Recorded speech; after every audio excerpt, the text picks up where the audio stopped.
Regard, œil avisé, prunelles aiguisées, la midinale est aux aguets, par Pierre Jacquemin et Pablo Pillo-Vivien, tous les jours à 12h30.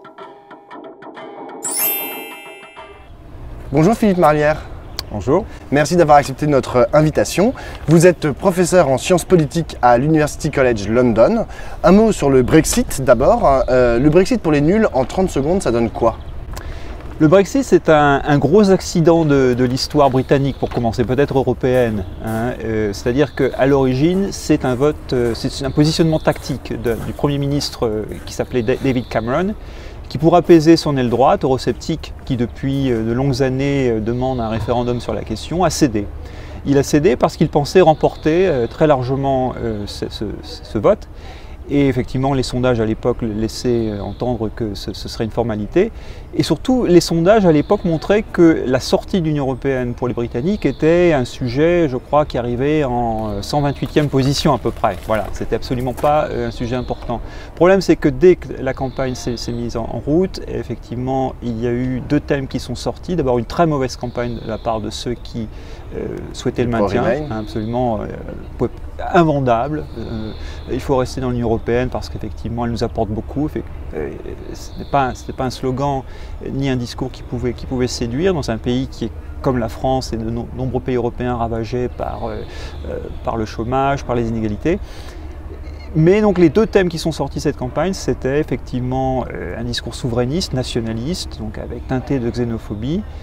Et puis finalement cette idée qu'on pourrait recapturer directement une souveraineté perdue. Donc sur ces deux thèmes-là, le débat s'est focalisé effectivement. Et il y a eu donc l'accident de l'histoire est là, c'est que le vote Leave en faveur de la sortie a remonté son retard initial et a gagné. Donc je crois qu'on peut qualifier ça vraiment d'accident de l'histoire dans le sens où c'était pas du tout quelque chose qui était souhaité par le peuple en général, mais à partir du moment où la question a été posée, d'autres questions politiques, vraiment politiques, sont venues se greffer dessus, qui ont finalement peu à voir avec l'Union européenne et ce qu'elle fait ou ne fait pas dans la vie des Britanniques, c'est-à-dire les questions de pouvoir d'achat, les questions de l'état des services publics, les questions d'emploi, etc.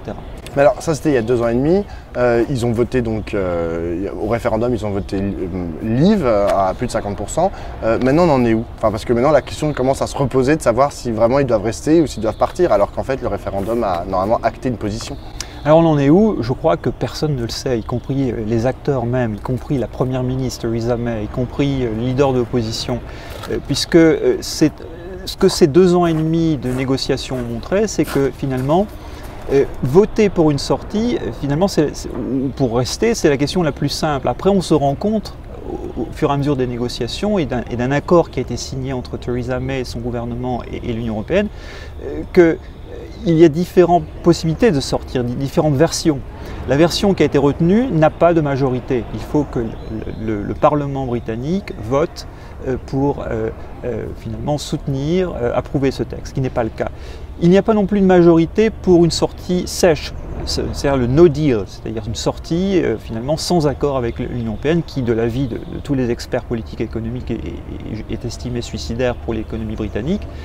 Et il n'y a pas non plus de majorité pour un deuxième référendum. Vous voyez, donc la situation de limbo, de suspens et de l'imbroglio total qui est celle du Royaume-Uni par rapport au Brexit et qui fait qu'on n'y comprend pas grand-chose et qui est fait de rebondissements quasiment quotidiens, c'est qu'il n'y a pas de majorité pour aucune des 3 ou 4 options qui se présentent encore pour la sortie. Mais donc là, ce que vous pointez, c'est un problème parlementaire, c'est un problème uniquement de majorité parlementaire. La faute ne revient pas du tout, par exemple, à l'Union européenne qui demanderait, par exemple, trop dans un éventuel deal ou... Alors, curieusement, lorsque vous êtes sur place au Royaume-Uni, lorsque vous suivez un peu les événements, lisez la presse, les médias, non, il n'y a pas de critiques véritablement qui sont faites à l'Union européenne. Je crois que ça a été un temps. Effectivement, l'Union européenne, dans les premiers temps de négociation, l'Union européenne allait essayer de dicter une sortie qui ne serait pas favorable aux intérêts britanniques, etc. Mais ce type de critiques venant de la droite d'ailleurs se sont tues depuis longtemps, puisque ce qu'on a découvert depuis, c'est d'abord l'impréparation totale du gouvernement par rapport à ce dossier, son amateurisme et son incompétence. pour ne pas dire finalement aussi une ligne très, très dure idéologique, c'est-à-dire une sortie pour le fait même, pour le principe de sortir, sans penser finalement aux conséquences que cela pourra avoir, notamment dans le cadre d'une sortie avec No Deal. Qu'est-ce qui se passera pour l'économie britannique et quel sera finalement la situation qui se créera. Parce que ce dont on est en train de débattre actuellement et qui déjà est extrêmement compliqué parce qu'il n'y a pas d'accord, ce sont les modalités de sortie. C'est-à-dire qu'on n'en est même pas encore arrivé au stade où quel sera l'avenir des relations entre l'Union européenne et le Royaume-Uni une fois que celle-ci sera sortie. Donc vous voyez un petit peu l'extrême complexité de la situation. Donc c'est un problème interne, domestique en fait au Royaume-Uni. Pour autant on a l'impression que les oppositions au Royaume-Uni ont du mal à exister. Pourquoi? D'abord, sur cette question du Brexit, il y avait deux camps. Il y avait ceux qui voulaient sortir, qui a gagné de justesse. Aujourd'hui, les sondages indiqueraient que s'il y avait un référendum, il faut être prudent, ce serait plutôt l'inverse, le résultat inverse qui prévaudrait. Mais est-ce qu'il y avait d'autres options qu'une sortie, je dirais, comme je l'ai dit au départ, selon des modalités un peu d'un nationalisme teinté xénophobie et sur un programme économique néolibéral? Parce que cette sortie est pilotée par l'aile droite du Parti conservateur et ce n'est pas pour faire du social, c'est tout l'inverse, c'est pour espérer justement sortir de ce qu'ils considéraient être comme une espèce de fédération socialiste, comme ils le disent, qu'est l'Union européenne. Vous voyez un petit peu leur positionnement, pour justement être encore plus affranchi des régulations par rapport au droit du travail, par rapport à un certain nombre de choses, pour être encore plus néolibéral. Donc, est-ce qu'il y avait une option à ça? Et je crois que ce qu'on appelait notamment le Lexit, c'est-à-dire c'est une contraction de deux mots, left et exit, c'est-à-dire une sortie de gauche, par opposition à cette sortie nationaliste, xénophobe et ultralibérale. Eh bien, on s'est aperçu que ceux qui le préconisaient, notamment dans certains cercles intellectuels, ils étaient très minoritaires au sein même de la gauche travailliste et au sein même de la gauche, je dirais, radicale en général.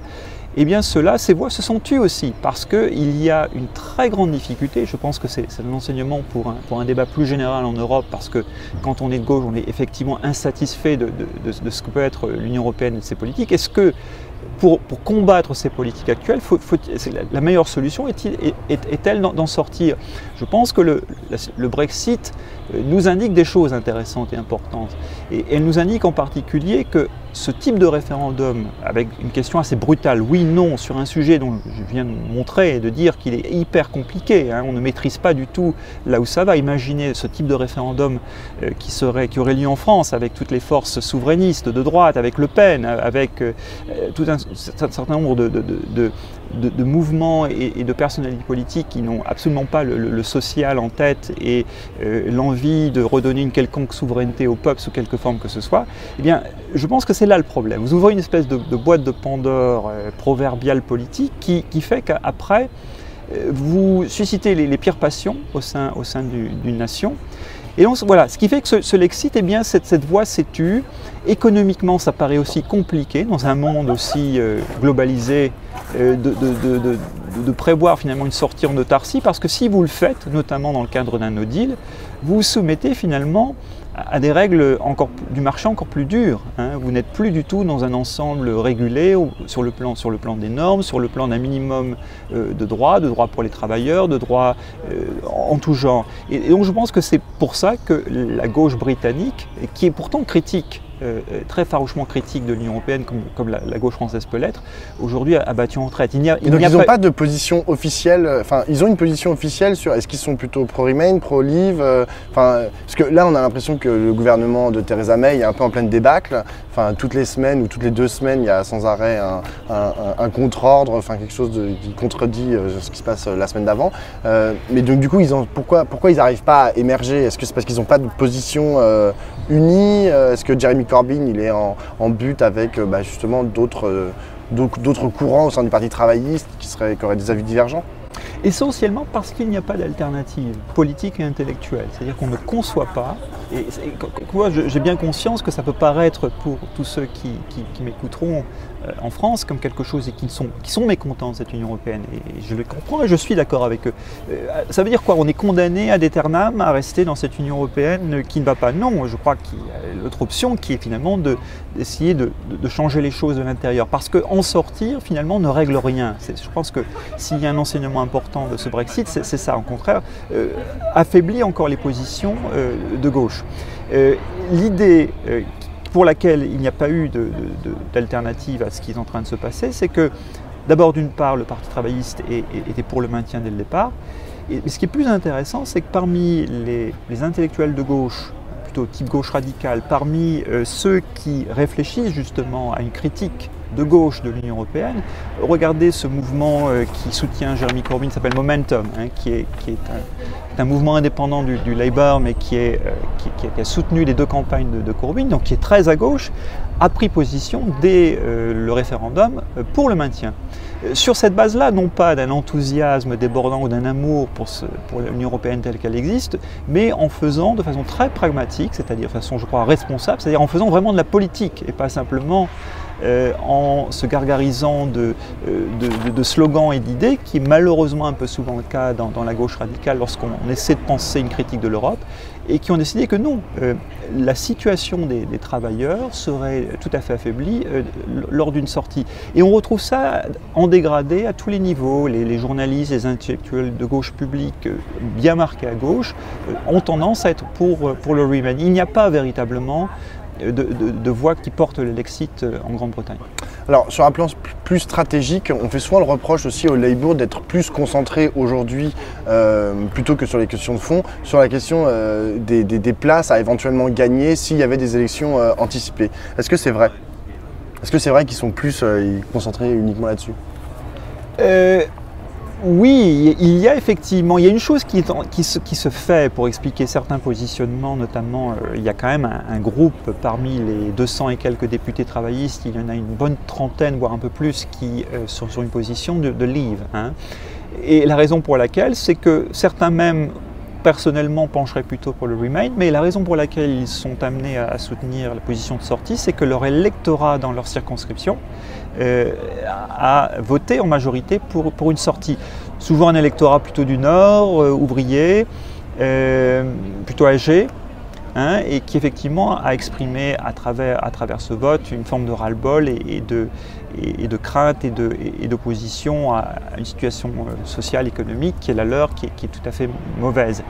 Et alors effectivement, l'Union européenne peut avoir une responsabilité dans cet état général, puisque effectivement il y a des directives européennes qui s'appliquent évidemment au droit national, mais il y a tout un certain nombre une panoplie de mesures finalement de politique économique nationale, notamment qui touchent aux questions d'emploi, aux questions de salaire, aux questions d'investissement ou pas dans les services publics, qui sont du ressort des États nationaux. Et je pense que c'est quand on regarde, quand on étudie les sondages post-référendum, on s'aperçoit avec des questions, des entretiens qualitatifs, on s'aperçoit que les motivations de cet électorat travailliste plutôt du Nord et ouvrier s'est porté sur ces questions, des questions sur lesquelles finalement c'était de la responsabilité du gouvernement conservateur au pouvoir depuis 2010 et qui a mené, n'oublions pas, des politiques d'austérité d'une violence absolument infinie.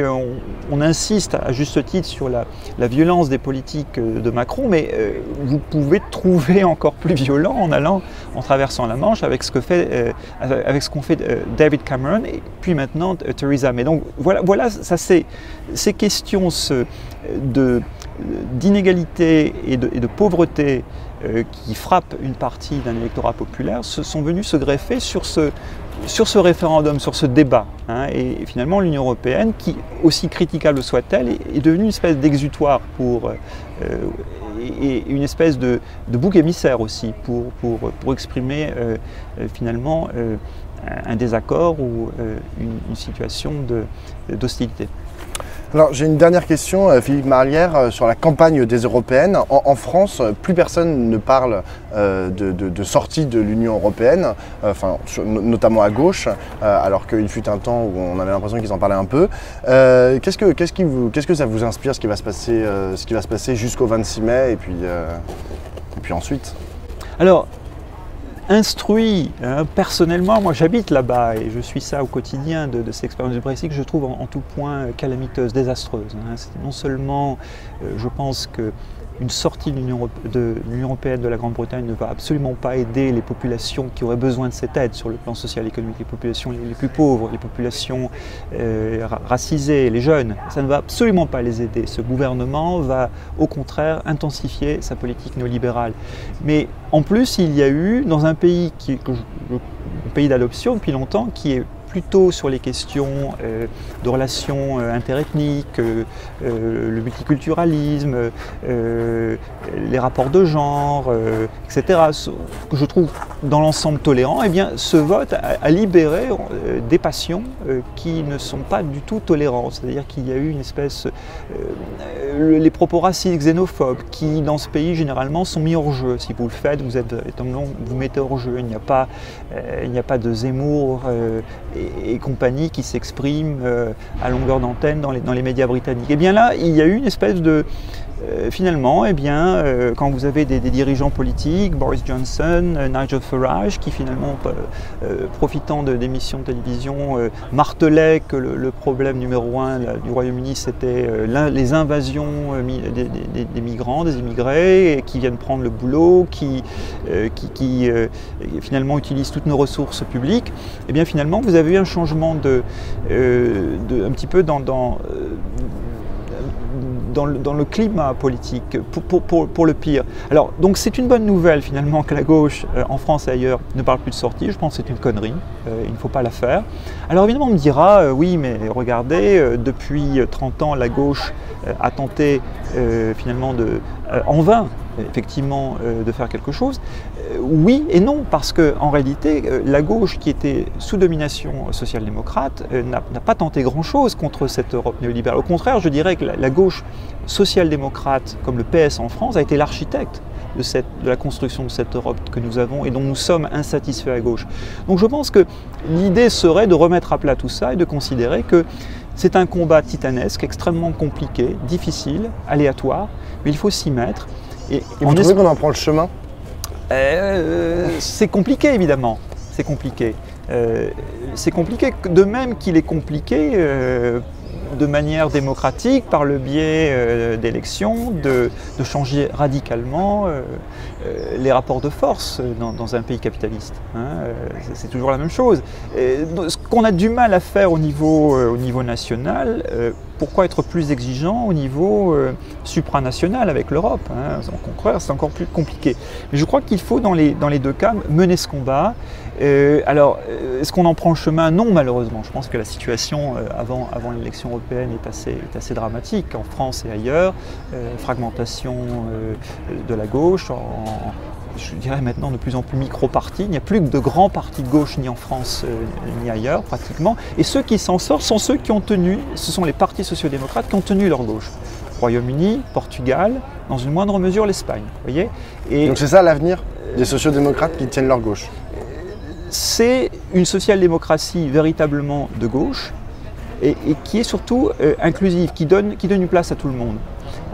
Regardez le problème de la France, la gauche est en piteux état, probablement depuis que je m'intéresse à la politique depuis maintenant longtemps, je n'ai jamais vu la gauche aussi faible, et elle l'est dans une grande mesure, c'est que le PS ayant connu le destin qu'on sait, c'est-à-dire un PS qui se bat actuellement pour sa survie, qui est mal parti et qui mérite largement d'être là où il est maintenant, eh bien le parti ou les forces qui auraient pu prendre le relais et proposer dans une version radicalisée une nouvelle social-démocratie de gauche, pluraliste, inclusive et bien radicale sur les questions économiques et bien inclusive sur les questions culturelles et de rapport entre les différentes catégories de la population, eh bien n'a pas rempli ce boulot, je pense. Et évidemment, en premier lieu à la France insoumise, mais les autres forces encore plus petites qu'elles aussi jouent leur rôle négatif de fragmentation. Donc non, je pense qu'il faut du regroupement sur une ligne réaliste rien ne sert de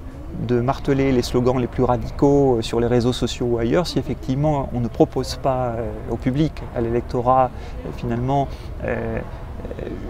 une feuille de route qui est crédible. Donc je pense modestement proposer une forme de social-démocratie radicale, retourner finalement en 2019, il ne s'agit pas de refaire les années 70, c'est un temps totalement révolu, mais proposer finalement un grand mouvement qui soit inclusif et qui à la fois se batte dans le domaine social et économique pour arrêter cette dérive, cette destruction totale de nos acquis collectifs à travers les politiques néolibérales, mais qui aussi se montre, je crois, beaucoup plus pragmatique et